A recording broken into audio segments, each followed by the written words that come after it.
बिस्मिल्लाहिर्रहमानिर्रहीम। अस्सलाम वालेकुम दोस्तों, मैं हूं ग़ुलाम नबी। आप देख रहे हैं हमारा चैनल GN 786। आज की वीडियो में सबसे पहले बताऊंगा आलमी मार्केट में गोल्ड का रेट, उसके बाद पाकिस्तान में गोल्ड का, चांदी का, बटूर गोल्ड का रेट बताऊंगा, पेशावर का रेट बताऊंगा। पहले बात करते हैं आलमी मार्केट की। आलमी मार्केट में इस वक्त जो गोल्ड का रेट है वो $3,344 फ़ी औंस पे मार्केट है और एक औंस का वजन होता है 31 ग्राम 100 मिली। अब दोस्तों यहाँ बात कर लेते हैं local liberty market gold barfi Lahore Pakistan. आज तारीख 4 जुलाई 2025। आज इंटरबैंक में डॉलर के रेट 283 रुपये 90 पैसे है। उसके बाद आज के गोल्ड के रेट की बात करें तो दोस्तों आज 18 कड़ी फी तोले का रेट 2,68,270 रुपये फ़ी तोला। 21 कड़ी फी तोले का रेट 3,12,987 रुपये फ़ी तोला। 22 कड़ी फी तोले का रेट 3,27,890 रुपये फ़ी तोला।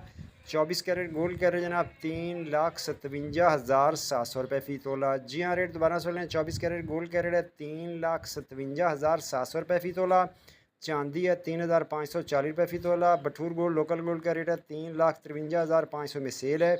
बटूर की वापसी खरीदारी 3,52,500 रुपये फ़ी तोला। और पेशावर में पक्के तोले का रेट 3,70,000 रुपये फ़ी पक्का तोला। मिलते हैं नेक्स्ट वीडियो में। अल्लाह हाफिज़।